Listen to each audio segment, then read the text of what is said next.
Viewers, कैसे हैं आप सब। आज मेरे पापा ने हमारे लिए तोते लेके आए हैं, बर्ड्स।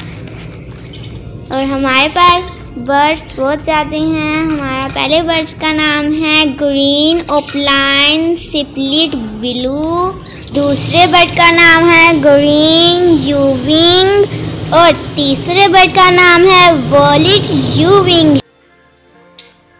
वीडियो अच्छी लगे तो वीडियो को लाइक कीजिएगा, सब्सक्राइब कीजिएगा, घंटी का भी प्रेस कर दीजिएगा। ये थे हमारे आज के 3 नए बर्ड्स। कैसे लगे आपको? ये हमारे लिए हमारे पापा लेके आए हैं। बहुत ही अच्छे लग रहे हैं। ऑरेंज वाला मुझे बहुत ही अच्छा लग रहा है। देखिए आप, ऑरेंज वाला। इनकी आवाज़ भी बहुत ही अच्छी है।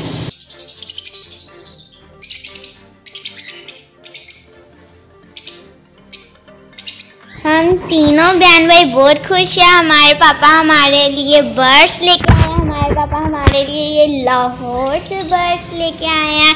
अब हम जब भी बोर होते हैं तो हम अपने इन बर्ड्स के साथ खेलते हैं। हम